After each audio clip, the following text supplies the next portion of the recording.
Sobat Maestro, sesaat lagi Anda akan bersama-sama mengikuti pengajaran firman Allah yang disampaikan oleh hambanya Pastor Dorcas Daud dari Gereja Hope ACC. Selamat mendengarkan.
Shalom, Anda akan mendengarkan program Kuasa dalam Firman-Nya yang disampaikan oleh Pastor Dorcas Daud dari Hope ACC dan Dorcas Ministries.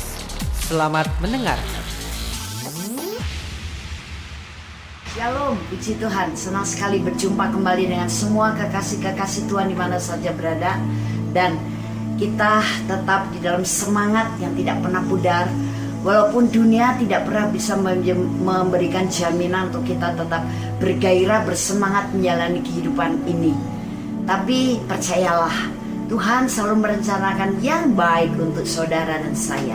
Roh Kudus menaruh tema kepada saya untuk saya bagikan kepada semuanya adalah tentang jalan kemenangan. Seperti biasa kita akan berdoa terlebih dahulu. Terima kasih Bapa Surgawi, Engkau memberikan kesempatan kepada kami untuk terus mengenal Engkau lebih dalam lagi. Dan bahkan kami mengetahui apa yang Engkau inginkan dari kami, sehingga kami saat ini betul-betul memberikan hati dan seluruh pikiran kami untuk Engkau taburi dengan benih ilahi melalui firman-Mu yang berkuasa. Kami tanggalkan terlebih dahulu hal-hal yang akan mengacau balaukan konsentrasi pikiran kami ataupun hal lain yang ada di hati kami yang akan menutup taburan dari firman Allah, dan hati kami menjadi tanah yang gembur untuk ditaburi firman-Mu. Roh Kudus yang menolong kami untuk bisa mengerti dan mencerna setiap kebenaran ini, di dalam nama Tuhan Yesus Kristus kami berdoa. Haleluya, amin. Baik, kalau saat ini saya bertanya, siapa di antara Anda mau hidup berkemenangan? Saya sangat yakin pasti semuanya akan mengatakan saya, dan saya, termasuk saya. Dan memang itulah yang ditentukan oleh Allah dalam penebusan Yesus Kristus. Karena sejak manusia belum ditebus oleh darah Yesus, dulu manusia diciptakan rupa dan gambar Allah. Bahkan kemuliaan Allah masih mengikutinya. Tapi ketika memakan buah pengetahuan baik dan jahat, maka manusia terhalau dari hadapan Allah, dan kemudian kemuliaan Allah meninggalkan dia. Sekarang dia hidup di bawah kutuk. Dulu hidup bersama-sama dan bergaul karib dengan Allah Sang Pencipta. Tapi sekarang manusia dan Allah Penciptanya terpisah. Hati Allah tapi tetap mengasihi manusia, sehingga Allah memberikan solusi bagaimana supaya manusia ini kembali kepadanya. Bagaimana manusia ini kembali lagi bisa bergaul dengannya sebagai milik dan umat yang dikasihinya. Dari pihak Allah rela mengorbankan Yesus Kristus sebagai putranya tunggal. Untuk apa? Untuk menanggung setiap dosa dan kesalahan kita, kelemahan kita, sakit penyakit kita, termasuk kutuk-kutuk kita. Sehingga siapa percaya kepada penebusan Yesus, dia akan dimerdekakan, dia akan dilepaskan semuanya itu, dan kutuk dirubah menjadi berkat. Ada anugerah Allah, ada kasih karunia Allah yang melimpah-limpah di dalam Yesus Kristus. Kita lebih dalam lagi dan lebih serius lagi merenungkan makna dan tujuan penebusan Yesus buat kita. Dan tentu kita mengingatkan kita semuanya bahwa Yesus mati, tapi pada hari yang ketiga dia bangkit naik ke surga untuk duduk di sebelah kanan Allah Bapa, menyediakan tempat untuk Anda dan saya, orang yang percaya. Untuk itulah kita sekarang sangat memahami bahwa pemberian Yesus Kristus adalah sebuah anugerah yang tertinggi daripada Allah untuk kita. Karena melalui percaya kepada penebusan Yesus, kita dilayakkan kembali, kita dibenarkan, kita dikuduskan. Bahkan kita akan menerima lagi kemuliaan Allah yang terhilang dari dosa Adam dan Hawa. Nah, Allah kemudian ingin membuat kita sekarang tidak hidup di bawah kutuk lagi, tapi kembali hidup dalam anugerahnya yang melimpah-limpah.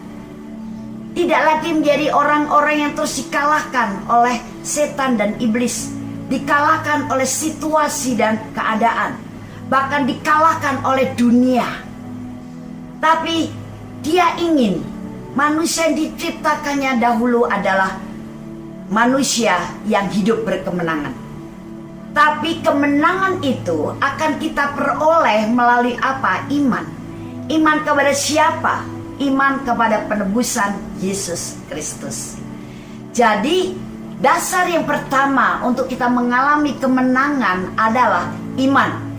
Iman bukan sekedar mulut kita berkata saya percaya, tapi iman itu betul-betul berakar, tertanam dengan baik di hati kita, bahwa sesungguhnya kemenangan itu sudah menjadi bagian dari hidup kita, sudah menjadi hak kita. Karena apa?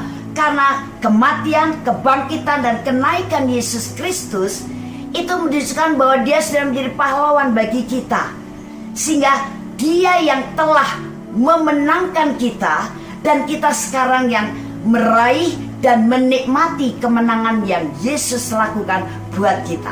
Inilah kasih karunia. Tapi apakah iman kita betul-betul setuju dan sepakat akan hal ini?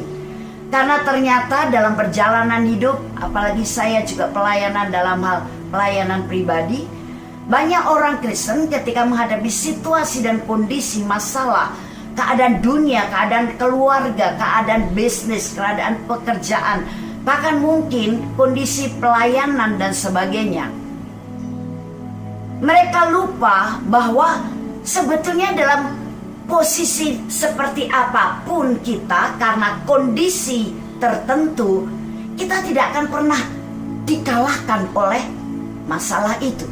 Kita tidak akan pernah dikurung atau kita dibelenggu oleh masalah itu, kalau iman kita betul-betul percaya bahwa aku sudah punya pahlawan yang berperang untukku, yang bertempur untukku, dan dia telah menang, sehingga kemenangan itu sekarang dibagikannya kepadaku.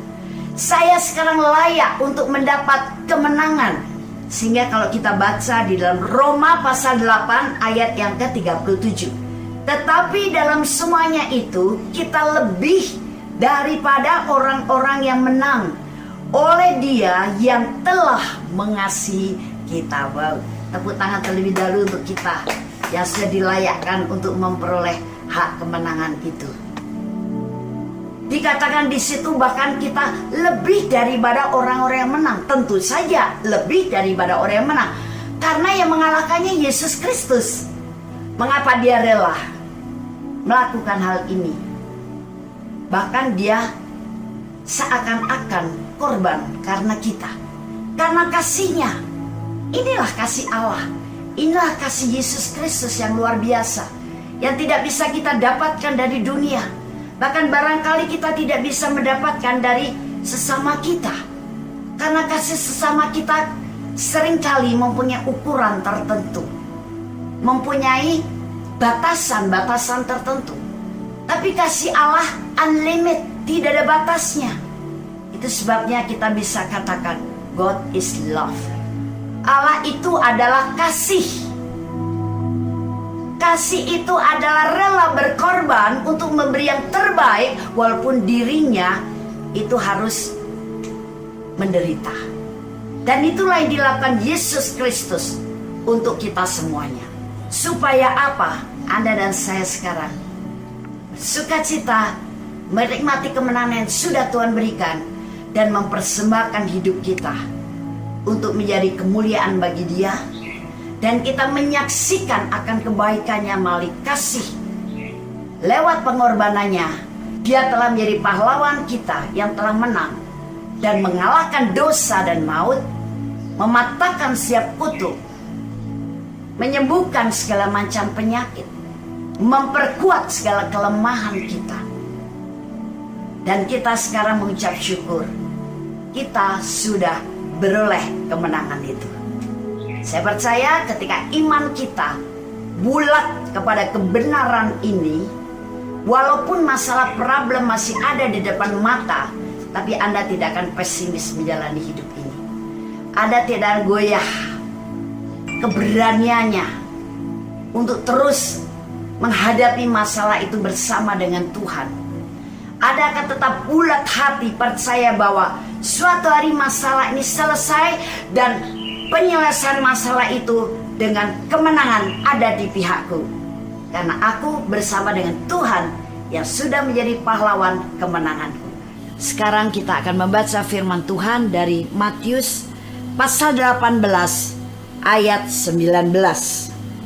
Dan lagi aku berkata kepadamu, jika 2 orang daripadamu di dunia ini sepakat meminta apapun juga, permintaan mereka itu akan dikabulkan oleh Bapakku yang di sorga. Perhatikan di sini ada kata sepakat, atau sepakat itu adalah sehati. Kalau sehati berarti 2 hati menjadi satu. Artinya ini kemufakatan, kesepakatan, kesehatian. Nah, kita harus sepakat atau sehati dengan Tuhan, dengan firman-Nya. Jangan ada kegoyahan dan keraguan-raguan sedikit pun dalam iman kita. Tapi yang kedua sekarang, kita perlu juga sepakat atau sehati dengan orang lain. Dan sehati atau sepakat dengan orang lain bukan hanya ketika saat kita harus berdoa bersama dengannya. Dan kemudian kita saling mengingatkan, ayo kita doa ya dengan sehati. Kita doa ya dengan sepakat, aminkan saja nanti ketika saya berdoa. Nanti kalau kamu juga berdoa, saya akan aminkan. Bukan hanya seperti itu. Tapi kesepakatan ini juga harus ditandai hati kita yang bersih. Tidak menyimpan kesalahan orang lain. Tidak menyimpan perasaan kecewa, marah, dendam, jengkel, kesal, sebal, dan sebagainya kepada orang lain. Tapi hati kita betul-betul pure dan murni. Itu sebabnya ketika hati kita merasa ada sesuatu yang negatif terhadap seseorang, baiklah kita segera membereskannya. Lepaskan pengampunan seperti Tuhan melepaskan pengampunan kepada kita.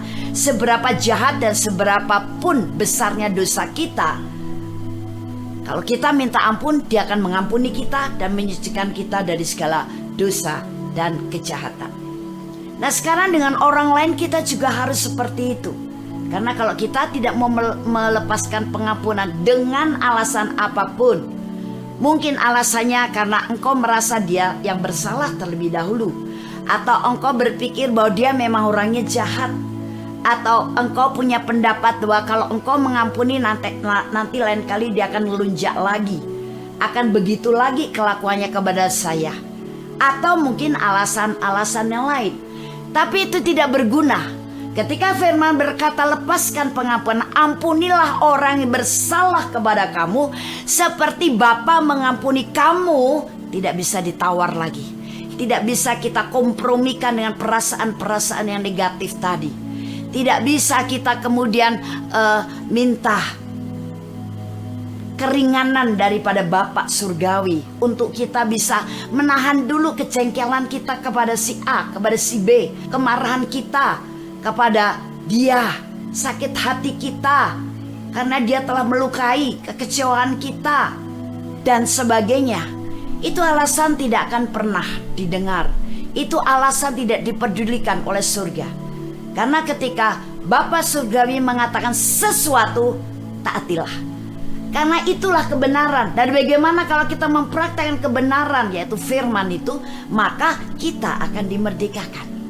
Dan ketika Anda menerapkan pengampunan ini, kau dimerdekakan dari segala hal-hal yang membuat hatimu kurang bersih, kurang suci. Sehingga ketika engkau berdoa, doamu bisa terhalang. Karena kepahitan, kejengkelan, kemarahan, ketidaksukaan atau iri hati atau kebencian atau luka batin kepada orang lain dan belum dibereskan, itu menjadi penghambat, itu menjadi penutup, itu mengotori hati kita.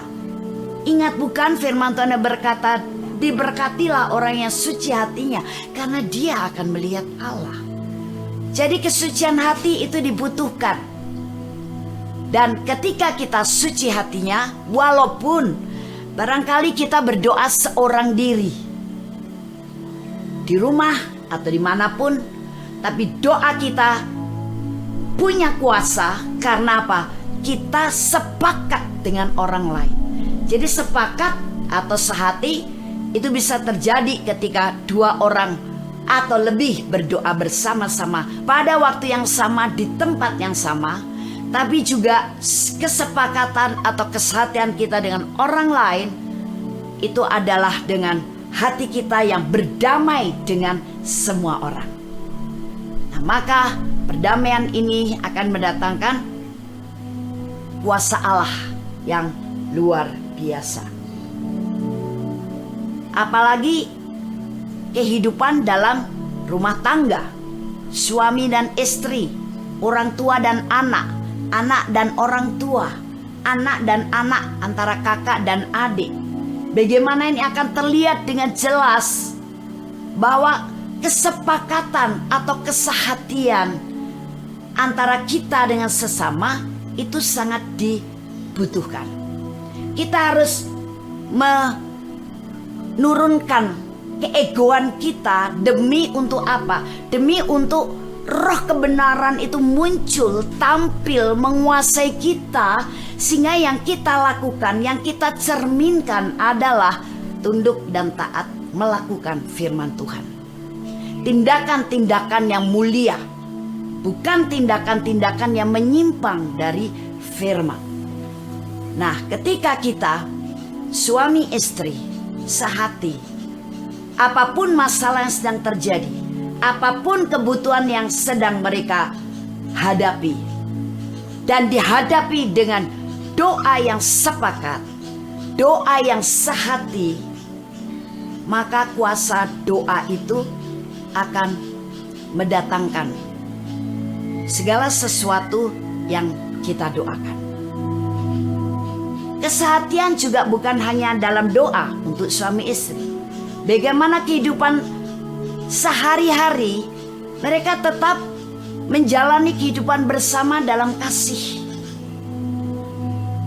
Bukan dalam pembenaran sendiri, bukan dalam keinginannya sendiri, bukan dengan kemauannya sendiri dan pasangan kita yang harus selalu tunduk dan mengikuti kemauan kita. Tapi ada kompromi-kompromi yang dilandasi oleh kasih, sehingga segala masalah itu bisa terselesaikan dalam kasih. Dan penyelesaian dalam kasih itu akan membuat kita bisa melihat jalan keluar yang Tuhan sediakan untuk kita. Kita akan bisa menangkap hikmat Tuhan. Bukan perselisihan yang terjadi antara suami istri, bukan pertengkaran, bukan kebencian yang ada dalam rumah tangga itu, sehingga walaupun tinggal serumah tapi hati sudah menjadi dua, bukan lagi satu. Apalagi sampai menjurus kepada perceraian, karena Allah membenci perceraian. Bukan itu kehendak Allah yang sempurna.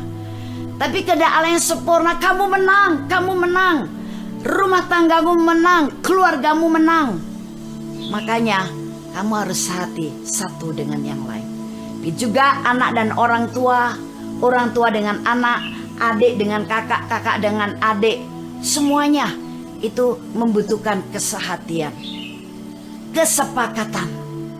Apalagi kalau kita mendapat kesempatan berdoa bersama. Bukan berarti kalau doa bersama hanya itu saja yang membuat kita mengalami kemenangan. Tapi kesehatan juga dalam arti kata hati kita berdamai dengan semuanya. Hati kita bisa saling mendukung, saling mensupport, saling memahami, saling kerjasama dengan baik, dan ada kasih yang tulus terjadi di antara kita. Nah, begitu juga dengan orang lain. Kita ingat bahwa orang-orang pada perjanjian lama mendirikan sebuah menara Babel. Walaupun mereka belum mengenal Allah dengan benar, tapi ketika mereka bersatu hati, sepakat membangun menara itu bisa berdiri. Nah, inilah faktor kesehatian atau kesepakatan yang penting di antara kita. Namun Allah tahu ini nanti akan membuat manusia jadi sombong. Sudah bisa membangun sebuah menara yang luar biasa. Itu sebabnya Allah tahu supaya mereka sekarang tidak bisa berkomunikasi dengan baik, sehingga tidak menjadi sejalan lagi, tidak bisa sepakat lagi, dikacaukanlah bahasa mereka. Akhirnya komunikasi tidak bisa lancar, kesehatan menjadi pudar, maka menara Babel yang menjadi lambang kesombongan manusia bisa tidak punya kekuatan apa-apa. Nah, ini sebuah contoh bagaimana kesehatian itu memang unsur penting daripada kemenangan. Tapi sekarang dalam Tuhan, justru kita diperintahkan oleh Tuhan, hendaklah kamu sehati sepikir. Tapi dalam hal apa? Jangan untuk kompromi-kompromi yang negatif, mencelakai orang, merusak orang, menghancurkan orang lain, atau yang buruk-buruk lainnya. Tapi untuk apa? Sehati dalam hal-hal pekerjaan-pekerjaan yang luar biasa. Pekerjaan-pekerjaan menyatakan bahwa Allah itu ada, bahwa Allah sungguh ada. Sehingga pekerjaan kita banyak menjadi berkat untuk orang lain dan menyinarkan kemuliaan Tuhan, serta memperkenalkan Tuhan yang nyata kepada semua orang. Nah, jadi dalam kesehatan, kuasa Allah akan bekerja. Bagaimana kita hidup berkemenangan? Pertama, sepakat dengan Allah. Yang kedua, sepakat dengan sesama manusia. Kita akan mempelajari bagaimana supaya kemenangan itu bisa kita raih, karena kemenangan itu sudah tersedia di dalam iman kita kepada Yesus Kristus, yaitu dengan kekuatan daripada Allah. Kekuatan daripada Allah ini berarti ada kekuatan yang supranatural. Karena barangkali ketika kita menghadapi problem, menghadapi tantangan, kesulitan, sepertinya diri kita tak berdaya. Kita tidak mampu, bahkan mungkin cenderung sudah hampir mengangkat tangan menyerah. Dan kita kehilangan pengharapan, kita putus asa, kita menjadi lelah, kita menjadi letih. Barangkali sudah sampai ke kondisi seperti itu. Tapi tetap Allah merencanakan engkau menang, karena kemenangan sudah ada. Yang berperang itu adalah Tuhan Yesus. Dia menjadi pahlawan kemenanganmu. Sekarang kamu harus meraih kemenangan itu. Walaupun dalam meraih itu mungkin Roh Kudus menggerakkan kau untuk doa peperangan rohani, menghancurkan penguasa udara dan roh-roh jahat dan roh-roh yang mengacaukan hidup Anda. Bisa jadi apapun yang dipimpin Roh Kudus kita lakukan. Untuk apa? Untuk meraih kemenangan. Tapi bahwa dasar untuk kita menang itu harus tetap ada. Itu adalah mutlak. Iman dulu, percaya dulu. Apapun tantangan saya, apapun yang harus saya kerjakan dalam menghadapi masalah ini, dengan dipimpin oleh Roh Kudus, aku pasti menang. Nah, ini harus ada dulu dalam diri kita. Tapi walaupun kondisi kita mungkin sudah seperti tak berdaya itu tadi, tetap Tuhan berkata kamu menang, kamu menang, kamu menang. Tapi Tuhan, aku tidak berdaya, aku tidak mampu, aku tidak sanggup, aku terlalu lemah. Iya, oke. Memang kekuatanmu sebagai manusia sudah tidak sanggup. Kau menjadi lemah, kau menjadi lelah, kau menjadi letih. Tapi aku sudah berkata kepadamu bahwa segala perkara dapat kamu lakukan di dalam aku yang memberikan kekuatan kepadamu.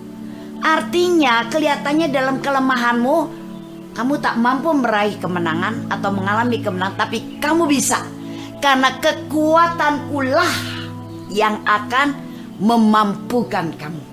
Karena kekuatankulah yang secara supranatural akan bekerja di dalam diri kamu. Kamu akan aku buat menjadi kuat. Kamu akan aku buat menjadi bijaksana. Kamu akan aku buat menjadi berjiwa besar. Kamu akan aku buat kuat, mempunyai wawasan yang luas, punya hati yang tetap percaya kepadaku. Aku akan memberikan kuasaku kepadamu. Itu sebabnya kita akan membaca Pengkhotbah 4 ayat 12. Dan bila mana seorang dapat dialahkan, 2 orang akan dapat bertahan. Tali 3 lembar tak mudah diputuskan. Nah, di sini ayat firman Tuhan ini jelas memberitahu kepada kita bahwa kalau seorang itu bisa dikalahkan, tapi 2 orang akan dapat bertahan. Berarti di sini 2 orang itu bertambah kekuatannya, karena akan membuat bisa bertahan. Tidak bisa dihancurkan oleh setan iblis dengan kondisi yang ada. Tidak bisa dikalahkan oleh mereka. Siapa yang memberikan kekuatan baru? Allah secara supranatural. Melalui apa? Melalui kesepakatan, melalui kemufakatan. Saya sudah katakan, pertama kita harus sepakat dengan Allah, berarti punya iman yang sehat. Yang kedua adalah sepakat atau sehati dengan sesama. Dan yang ketiga sekarang adalah sepakat juga dengan diri sendiri. Jangan kau izinkan tertipu oleh intimidasi setan yang terus berkata dalam otakmu, kamu lemah, kamu tidak mampu, kamu sangat miskin, kamu bisa apa? Kalau kita menerima ide-ide gila daripada setan iblis melalui intimidasi di otak kita, berarti kita tidak kompromi dengan diri sendiri. Kita tidak sepakat dengan diri sendiri. Kita tidak sehati dengan diri kita sendiri. Padahal firman berkata, kamu anak Allah yang maha tinggi. Kamu orang kerajaan Allah yang imanmu kepada Yesus penebusmu bisa mengalahkan dunia dengan segala masalahnya. Kamu pewaris kerajaan Allah. Aku menanggung kelemahanmu. Aku menjadikan kamu manusia ciptaan baru yang kuat. Kamu sudah dibaharui di dalam roh.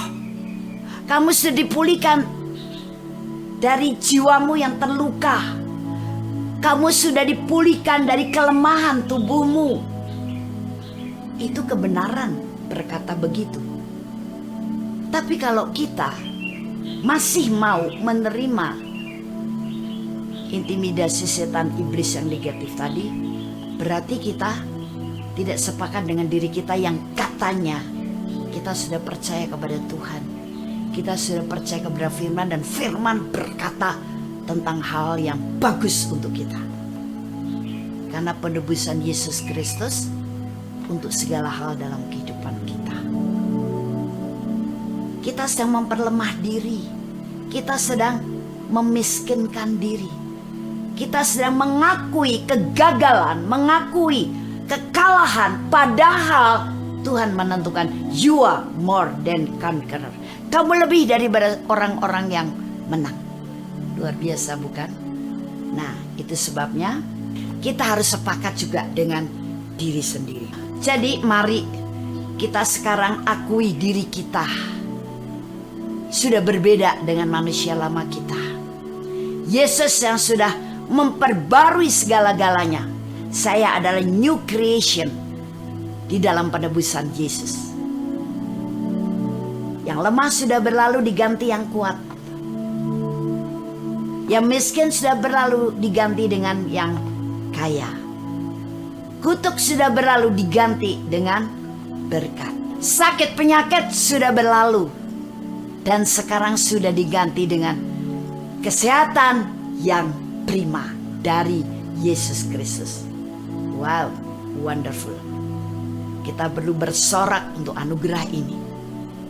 Kita harus memuliakan Dia dengan ucapan bibir yang selalu bersyukur kepadanya. Karena hanya ada dalam Yesus. Semua jawaban ini ada. Hanya ada di dalam Yesus Kristus. Karena Dia sudah mati dan bangkit untuk kita. Yang lain-lain tidak ada yang mati dan bangkit untuk para pengikutnya. Tapi Yesus Kristus berkorban dirinya untuk Anda dan saya. Dan ini adalah jaminan mutlak. Tidak bisa diganggu gugat lagi. Tidak bisa dibandingkan dengan yang lain. karena ini mutlak dilakukan Yesus dan mendatangkan kemenangan yang mutlak juga untuk saudara dan saya. Sekarang dikatakan di situ, tali 3 lembar tak mudah diputuskan. Nah, kalau tadi 1 bisa dialahkan, 2 bisa bertahan, yang 3 sekarang tidak mudah diputuskan. Woi, ini lebih keren lagi. Artinya sekarang kita perlu sepakat dengan Allah, kemudian yang kedua sepakat dengan diri sendiri, dan yang ketiga sepakat dengan orang lain. Kita baca satu ayat lagi, Ulangan 32 ayat 30. Dikatakan di situ, bagaimana mungkin 1 orang dapat mengejar 1000 orang dan 2 orang dapat membuat lari 10.000 orang, kalau tidak gunung batu mereka telah menjual mereka dan Tuhan telah menyerahkan mereka. Nah, jadi dalam hal ini, bagaimana mungkin 1 orang itu dapat mengejar 1000 orang, 2 orang dapat membuat lari 10.000 orang, kecuali Allah sendiri yang menyerahkan mereka. Artinya kesepakatan atau kesehatian inilah betul-betul jalan kemenangan, yaitu kesepakatan dengan Allah, dengan diri kita, dan dengan orang lain. Sehingga kesepakatan itu mendatangkan kuasa Allah untuk merealisasikan kemenangan yang menjadi hak kita. Kita akan membaca firman Allah terlebih dahulu dari 2 Korintus pasal yang kedua ayat 14. Tetapi syukur bagi Allah yang dalam Kristus selalu membawa kami di jalan kemenangannya. Dengan perantaraan kami, Ia menyebarkan keharuman pengenalan akan Dia di mana-mana. Wow, ini satu firman Tuhan yang luar biasa. Masihkah engkau akan terus bergumul dan bergumul dengan masalahmu sehingga engkau menjadi letih dan lesu? Masihkah engkau akan pesimis ketika menghadapi persoalan? Masihkah engkau akan merasa gagal dan kalah ketika masalah itu ternyata masih ada? Saya harap Anda akan menjawab no. Saya sudah punya kepastian iman. Apapun yang sedang kami hadapi, karena manusia tidak pernah lepas daripada masalah, problema, kondisi, situasi yang seperti apapun. Tapi aku tetap berdiri teguh bahwa saya akan tetap mengucap syukur kepada Allah, sebab di dalam Yesus Kristus Dia selalu membawa saya di jalan kemenangannya. Wow, keren. Selalu membawa saya di jalan kemenangannya. Ini kata selalu mempunyai makna yang dalam, mempunyai arti yang sangat luar biasa. Dan inilah penentu bahwa jaminan Allah itu tak pernah gagal. Bahwa jaminan kemenangan engkau peroleh itu tak pernah gagal. Pasti terjadi. Asal kita mengikuti kunci-kunci yang sudah kita pelajari dalam bulan ini. Karena dikatakan selalu di jalan kemenangannya. Berarti kalau kita berada di jalan kemenangan, jalan itu hanya penuh dengan sorak-sorai. Jalan itu hanya dipenuhi dengan orang-orang yang bersemangat, orang-orang yang tidak beriman pesimis, tapi selalu optimis. Orang-orang yang selalu memuliakan Allah, orang-orang yang selalu bisa bersyukur kepada Allah, orang-orang yang selalu bersuka cita. Itu menunjukkan bahwa kita adalah orang-orang yang teguh di dalam iman. Selalu itu berarti tidak pernah putus. Selalu berarti berkesinambungan, terus menerus. Jadi walaupun engkau merasakan kelihatannya masalah, tantangan, kesulitan, problem seperti terus menerus, tapi ingat loh, kemenangan itu juga terus menerus, karena dikatakan selalu membawa kami di jalan kemenangannya. Selalu Tuhan buat kita telah menang. Walaupun kesulitan itu tidak henti-hentinya. Kemenangan juga tidak henti-hentinya diperuntukkan bagi saudara dan saya. Jangan kecil hati, jangan merasa gagal terlebih dahulu, jangan kehilangan semangat, jangan putus harapan, jangan lemah imanmu, jangan engkau menoleh ke belakang, jangan engkau menoleh kepada sekitarmu yang tidak bisa memberikan solusi atau jawaban atau dukungan kepada Anda. Tapi melekatlah kepada Tuhan, bersandarlah kepada Tuhan. Dengan iman yang bulat berarti kita sehati dengan Allah. Dan yang kedua, sehati dengan orang lain. Yang ketiga, sehati dengan Allah, sehati dengan orang lain, dan sehati dengan diri sendiri. Maka tanganmu akan terus terangkat melambai-lambaikan sorak kemenangan, karena engkau sudah diberi kemenangan. Problem mungkin masih ada, tapi sebenarnya engkau sudah menang. Kesulitan masih di depan matamu, tapi kamu sudah dinyatakan menang juga. Luar biasa. Inilah kelebihan daripada iman kita kepada Yesus. Semuanya telah terjadi. Pengampunan dosa telah terjadi. Kekudusan telah terjadi. Berkat telah terjadi. Jaminan masuk kerajaan Allah telah terjadi. Diberi kuasa telah terjadi. Sembuh dan sehat telah terjadi. Dan sekarang kemenangan telah terjadi. Karena hanya dalam Yesus semuanya telah diselesaikannya. Luar biasa. Jadi jangan merasa gagal, jangan merasa kecil hati, apalagi putus asa. Lari terus, ikuti perlombaan iman yang ada di hadapanmu, dan mata yang tertuju pada Dia sebagai pemimpin iman kita. Tanggalkan bebanmu yang akan membuat engkau tidak bisa berlari dengan baik, dan tinggalkan dosamu yang akan menjerat engkau untuk tidak menjadi seorang pemenang. We are more than conqueror. Kita lebih daripada orang-orang yang menang. Haleluya, amin. Puji Tuhan. Tuhan Yesus baik, dan Tuhan memberkati saudara senantiasa. Haleluya. Kami percaya Anda pasti diberkati oleh firman Tuhan yang disampaikan oleh Pastor Dorcas Daud STH dari Hope ACC dan Dorcas Ministries. Dan bila Anda memiliki pertanyaan seputar kegiatan pelayanan kami, Anda dapat menghubungi kami di 08 222 703 0006. Sekali lagi di 08 222 703 0006. Sampai jumpa kembali.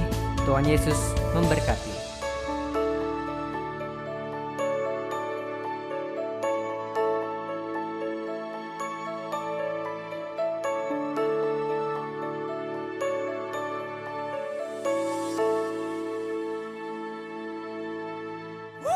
Come on!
Demikianlah firman Tuhan yang berkuasa telah kita dengar bersama-sama. Dan kami percaya Anda sangat diberkati. Bagi yang membutuhkan pertumbuhan iman dan pelayanan lebih lanjut, Anda dapat menghubungi kami dan beribadah bersama dengan kami setiap hari Minggu di Gereja Hope ACC di ACC Center, Jalan Mekar Utama, nomor 31, lantai 3 Kompleks Mekarwangi, Bandung, pada jam 8.30. Ada kebaktian anak-anak pada jam yang sama. Ikuti juga Breakthrough Prayer setiap Jumat jam 18.30. Jika Anda membutuhkan dukungan doa, Anda dapat mengirimkan SMS ke nomor 0822 2703 0006. Tuhan memberkati.